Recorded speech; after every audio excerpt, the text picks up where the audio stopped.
Alright, I just told you that I sometimes write stories for Puka Pages. Well, now I'm going to share a story from Puka Pages. Just like I write all the stories for Rupert in Rupert's Tales, Laura Gaddis writes all the stories for Puka and his witch Elsie. Because Puka and Rupert are such good friends, Laura said I could share the story with you today. It's called Elsie's Balancing Act, and here's how it goes. The snow had almost melted. Small patches of it still lingered in shady spots beneath the trees and along the north side of the cottage. But the area of the garden where Puka's catnip patch grew each year was in full sun. He stared at the muddy earth, then his tail twitched. Was that a bit of green?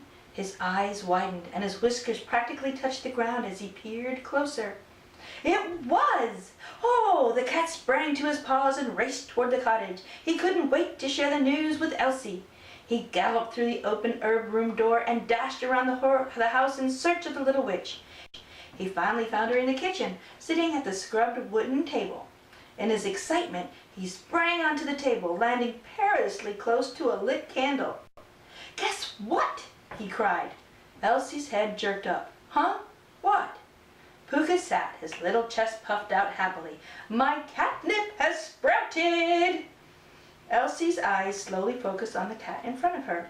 She gazed at him for a moment, then said, "Good, Puka. I'm glad, but, I was working here." Puka glanced down and noticed an egg in her hand. "Are you trying to hatch that?" he asked. "No," said the witch. "I'm trying to balance it." Puka, dumbfounded, was silent for a moment. Then he asked, "Why?" "Because," explained Elsie, "witch lore says that it's possible to balance an egg on its end at the spring equinox." Impressed, Puka sat up even straighter and curled his tail around his paws. "Wow," he said. "Is it magic?"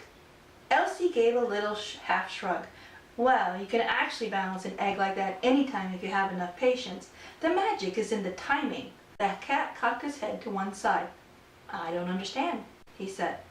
"Eggs are a symbol of fresh starts and new beginnings, and Ostara, the spring equinox, is a time when day and night, the dark and light, are equal and in balance. So balancing an egg on Ostara is a magic spell to keep your life in balance for the coming year. It takes patience and focus and concentration, and I almost had it." Puka looked at her quizzically. "What sort of balance do you need?" "I need to balance between work and relaxation, between study and play, between thinking and doing, just lots of things," said the witch. "It's easy to become unbalanced when you're trying to do many things." Puka thought a minute, then told her, "Cats balance all their lives by the magical number of 3. Eat, sleep, and play."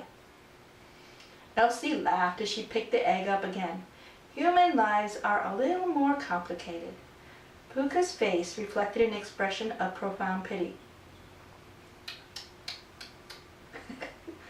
"When I'm feeling unbalanced, I find washing my tail helps. You could try that," he suggested. Elsie's eyebrows raised and she smiled. "Right, you don't have a tail," sighed the cat. "You'd better balance your egg then. How about if I help you?" "I'd rather you didn't," exclaimed the witch quickly. But it was too late. Puka's paw had already darted out, and he touched it. The gently held egg slipped from her fingers, it rolled off the table, and, splattered all over the floor. The cat craned his face over the edge of the table and gazed eagerly at the sight of all that yummy egg leaking out of its broken shell. "Oops," he said. "You just get another egg and do your balancing thing. Don't worry about the mess. I'll have it cleaned up in no time." And that's the end.